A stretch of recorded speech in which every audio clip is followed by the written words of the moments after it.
ಸಂಪೂರ್ಣವಾಗಿ 9 ಜಾಗಗಳಲ್ಲಿ ಇದ್ದಂತಹ 70ಕ್ಕೂ ಹೆಚ್ಚು ಉಗ್ರರು ಈಗ ನಾಶವಾಗಿದ್ದಾರೆ. ರೈಟ್ ಜಗದೀಶ್, ನಾವು ಒಂದು ರಫೇಲ್ನ ಸ್ಕ್ಯಾಲ್ಪ್ ಮಿಸೈಲ್ ಬಗ್ಗೆ ಮಾತಾಡ್ತಾ ಇದ್ವಿ. ಸೊ ಇದರ ಒಂದು ವಿಶೇಷತೆಗಳೇನು?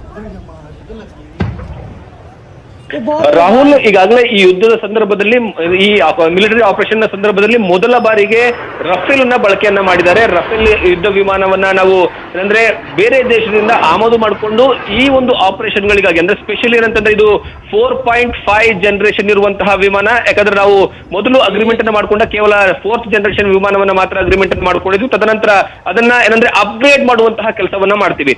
ಅದು 4.5 ಯುದ್ಧದ ವಿಮಾನ, ಅಂದ್ರೆ ಜನರೇಷನ್ ಯುದ್ಧ ವಿಮಾನ ಅನ್ನುವಂಥದ್ದು. ಮತ್ತೆ ಈ ಒಂದು ನಿಖರತೆಯ ದಾಳಿ ಇರುತ್ತಲ್ಲ, ಈ ಒಂದು ವಿಮಾನದ ಮೂಲಕವಾಗಿ ರಫೇಲ್ ಹೇಗೆ ಅಂತಂದ್ರೆ ಕ್ಷಣ ಮಾತ್ರದಲ್ಲಿ ಹೋಗಿ ದಾಳಿಯನ್ನ ಮಾಡಿ ವಾಪಸ್ ಮರಳಿ ಗೂಡಿಗೆ ಸೇರುವಂತಹ ಯುದ್ಧ ವಿಮಾನ. ಇದು ಬಹಳಷ್ಟು ವೇಗವಾಗಿ ಮತ್ತೆ ನಿಖರವಾಗಿ, ಮತ್ತೆ ಟಾರ್ಗೆಟ್ ಯಾವುದೇ ಕಾರಣಕ್ಕೂ ಸಹಿತ ಮಿಸ್ ಆಗೋದಿಲ್ಲ. ಮತ್ತೆ ಟಾರ್ಗೆಟ್ ಅನ್ನ 0 ಪಾಯಿಂಟ್ ರೇಂಜ್ ಅಲ್ಲಿ ಹೊಡೆಯುವಂತಹ ಏಕೈಕ ಏನಂದ್ರೆ ನಮ್ಮ ಭಾರತದಲ್ಲಿರುವಂತಹ ರಫೇಲ್ ಯುದ್ಧ ವಿಮಾನ ಅಂತ ಹೇಳ್ಬೋದು. ಇದಕ್ಕೆ ಬಳಕೆ ಮಾಡಿರ್ತಕ್ಕಂತಹ ಮಿಸೈಲ್ಸ್ 2, ಒಂದು ಹ್ಯಾಮರು ಮತ್ತೆ ಸ್ಕ್ಯಾಲ್ಪ್. ಈ ಸ್ಕ್ಯಾಲ್ಪ್ ಅಂದ್ರೆ ಏನು ಅಂತಂದ್ರೆ ನೇರವಾಗಿ ಏನಂದ್ರೆ ವೈರಿಯ ಟಾರ್ಗೆಟ್ ಅನ್ನ ರೀಚ್ ಮಾಡುವಂಥದ್ದು, ಅಂದ್ರೆ ನಿಖರವಾಗಿ ಹೊಡೆಯುವಂತಹ ಒಂದು ಏನಂದ್ರೆ ಈ ಒಂದು ಮಿಸೈಲ್ ಇರುವಂತದ್ದು ಈ ಸ್ಕ್ಯಾಲ್ಪ್. ಹಾಗಾಗಿ ಏನಂತಂದ್ರೆ ಇದನ್ನೇ ಈ ಬಾರಿ ಬಳಕೆಯನ್ನ ಮಾಡಿಕೊಳ್ಳಲಾಗಿದೆ. ಮತ್ತೆ ಈ ಒಂದು ವಿಮಾನ ಏನಿದೆ, ರಫೇಲ್ ಯುದ್ಧ ವಿಮಾನ ಏನಿದೆ, ಯಾವುದೇ ಕಾರಣಕ್ಕೂ ಸಹಿತ ರಡಾರ್ಗೂ ಸಹಿತ ಏನಂದ್ರೆ ರೀಚ್ ಆಗದೆ ಇರುವಂತಹ ಮಟ್ಟಿಗೆ ಇರುವಂತದ್ದು. ಅಂದ್ರೆ ಪಾಕಿಸ್ತಾನ ಈಗಾಗಲೇ ತನ್ನ ಗಡಿಯುದ್ದಕ್ಕೂ ಸಹಿತ ಏನಂದ್ರೆ ರಡಾರ್ ಗಳನ್ನ ಹಾಕೊಂಡು ಕೂತ್ಕೊಳ್ಳಿತ್ತು. ಯಾವುದೇ ಕಾರಣಕ್ಕೂ ಬೇರೆ ದೇಶ ಅಂದ್ರೆ ಫಾರ್ ಎಕ್ಸಾಂಪಲ್ ಈಗ ಭಾರತದ ಯುದ್ಧ ವಿಮಾನಗಳು ಬಂದಿದೆ ಆದ್ರೆ ಅದನ್ನ ನೇರವಾಗಿ ಅಂದ್ರೆ ಆ ರಡಾರ್ ನಲ್ಲಿ ರೀಚ್ ಆಗುತ್ತೆ. ತದನಂತರ ನಾವು ಟಾರ್ಗೆಟ್ ಅನ್ನ ಮಾಡಬಹುದು. ತದನಂತರ ನೇರವಾಗಿ ಆ ಭಾರತದ ಯುದ್ಧ ವಿಮಾನಗಳನ್ನ ಹೊಡೆಯಬಹುದು ಅನ್ನುವಂತಹ ಕಾರಣಕ್ಕಾಗಿ ಕಳೆದ 1 ವಾರದಿಂದನೂ ಸಹಿತ ಎಲ್ಲಾ ಕಡೆನೂ ಸಹಿತ ರಡಾರ್ ಮತ್ತೆ ಏನಂದ್ರೆ ಮಿಸೈಲ್ಸ್, ಆಂಟಿ ಮಿಸೈಲ್ಸ್ ಗಳನ್ನ ಏನಂದ್ರೆ ಎಲ್ಲಾ ಕಡೆಗೂ ಸಹಿತ ಪಾಕಿಸ್ತಾನ ಏನೋ ಇಟ್ಟಿತ್ತು. ಆದ್ರೆ ಅದು ಯಾವ ರಡಾರ್ಗೂ ಸಹಿತ ಈ ಒಂದು ರಫೇಲ್ ಯುದ್ಧ ವಿಮಾನ ಏನಂದ್ರೆ ರೀಚ್ ಆಗೋದಿಲ್ಲ. ನೇರವಾಗಿ ಟಾರ್ಗೆಟ್ ಅನ್ನ ಮುಗಿಸುತ್ತೆ. ನೇರವಾಗಿ ಟಾರ್ಗೆಟ್ ಅನ್ನ ಏನಂದ್ರೆ ಅಟ್ಯಾಕ್ ಮಾಡೋ ಮೂಲಕವಾಗಿ ಈಗ ಏನಂದ್ರೆ ಯಶಸ್ವಿಯಾಗಿ 9 ಕಡೆಗೆ ದಾಳಿಯನ್ನ ಮಾಡಿ ವಾಪಸ್ ಮರಳಿ ಗೂಡಿಗೆ ಸೇರುವಂತಹ ಕೆಲಸವನ್ನ ಮಾಡಿದೆ. ಅಂದ್ರೆ ಈ ಹಿಂದೆಯೂ ಸಹಿತ ಉರಿ ಯುದ್ಧ ವಿಮಾನ, ಉರಿ ಏನಂದ್ರೆ ಅಟ್ಯಾಕ್ ಏನಾಗಿತ್ತು ಆ ಸಂದರ್ಭದಲ್ಲೂ ಸಹಿತ ಭಾರತ ಅವಾಗ ಏನಂದ್ರೆ ದೊಡ್ಡ ಮಟ್ಟದಲ್ಲಿ ಅಟ್ಯಾಕ್ ಮಾಡಿದಂತಹ ಸಂದರ್ಭದಲ್ಲೂ ಸಹಿತ ಭಾರತದ ಯಾವುದೇ ಏನಂದ್ರೆ ಯುದ್ಧ ವಿಮಾನ ಆ ರಡಾರ್ ನಲ್ಲಿ ಸಿಕ್ಕಿರಲಿಲ್ಲ. ಈ ಸಾರಿನೂ ಸಹಿತ ಅದೇ ರೀತಿಯಾದಂತಹ ಅಟ್ಯಾಕ್ ಅನ್ನ ಮಾಡಿ ಮರಳಿ ಗೂಡಿಗೆ ಸೇರುವಂತಹ ಕೆಲಸವನ್ನ ಮಾಡಿರುವಂತದ್ದು. ರಾಹುಲ್, ರೈಟ್ ಜಗದೀಶ್, ಈಗ ಮತ್ತೊಮ್ಮೆ ನಾವು ಭಾರತದ ಅಟ್ಯಾಕ್ ಬಗ್ಗೆ ನಾವು ಮಾತಾಡೋ ಹಾಗಿದ್ರೆ ಸ್ಪೆಸಿಫಿಕ್ ಆಗಿ ಭಾರತ 9 ಜಾಗಗಳನ್ನ ಗುರುತಿಸಿ 9 ಜಾಗಗಳ ಮೇಲೆ ರಫೇಲ್ ಹಾಗೂ ಈ ಹ್ಯಾಮರ್ ಸ್ಕ್ಯಾಲ್ಪ್ ಮಿಸೈಲ್ ಅನ್ನ ಬಳಸಿಕೊಂಡು ಈಗ ಒಂದು ಅಟ್ಯಾಕ್ ಅನ್ನ ಮಾಡಿರೋದು. ಸೊ ಇದರ ಕುರಿತಾಗಿ ಮತ್ತಷ್ಟು ಅಪ್ಡೇಟ್ಸ್ ಅನ್ನ ನಿಮ್ಮಿಂದ ಪಡ್ಕೊಳ್ತೀನಿ. ಆದ್ರೆ ಅದಕ್ಕಿಂತ ಮುಂಚೆ ಒಂದು ಅಪ್ಡೇಟ್ ಲಭ್ಯವಾಗ್ತಾ ಇದೆ, ಒಂದು ವಾರ್ ಬ್ರೇಕಿಂಗ್ ಲಭ್ಯವಾಗ್ತಾ ಇದೆ. ಉತ್ತರ ಭಾರತದ ಕೆಲವು ಏರ್ಪೋರ್ಟ್ಗಳು ಈಗ ಕ್ಲೋಸ್ ಆಗಿದೆ. ಏರ್ಪೋರ್ಟ್ ಸೇವೆಯನ್ನ ಈಗ ಬಂದ್ ಮಾಡಿರೋದಾಗಿ ಮಾಹಿತಿ ಲಭ್ಯವಾಗ್ತಾ ಇದೆ.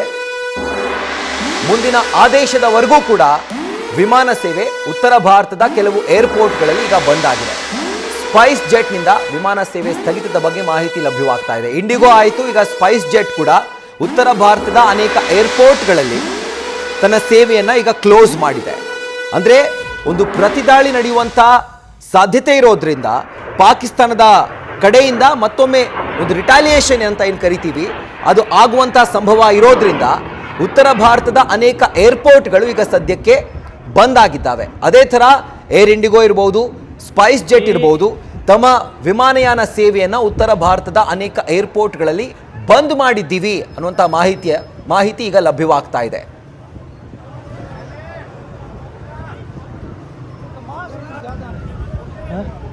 ರೈಟ್, ಜಗದೀಶ್ ನಮ್ಮ ಜೊತೆ ಸಂಪರ್ಕದಲ್ಲಿದ್ರು. ಜಗದೀಶ್, ನೀವು ಹೇಳ್ತಾ ಇದ್ರಿ ಯಾವ ರೀತಿ ಒಂದು ಸ್ಪೆಸಿಫಿಕ್ ಟಾರ್ಗೆಟ್ ಅನ್ನ ರಫೇಲ್ನ ಹ್ಯಾಮರ್ ಮತ್ತು ಸ್ಕ್ಯಾಲ್ಪ್ ಮಿಸೈಲ್ಗಳು ನಿರ್ದಿಷ್ಟವಾಗಿ ತಲುಪುತ್ತೆ ಅಂತ ಹೇಳಿ. ಸೊ ಅದೇ ತರ ಡ್ರೋನ್ಗಳ ಕಾರ್ಯಾಚರಣೆ ಕೂಡ ಇದರಲ್ಲಿ ತುಂಬಾ ಮುಖ್ಯವಾಗಿರೋದು.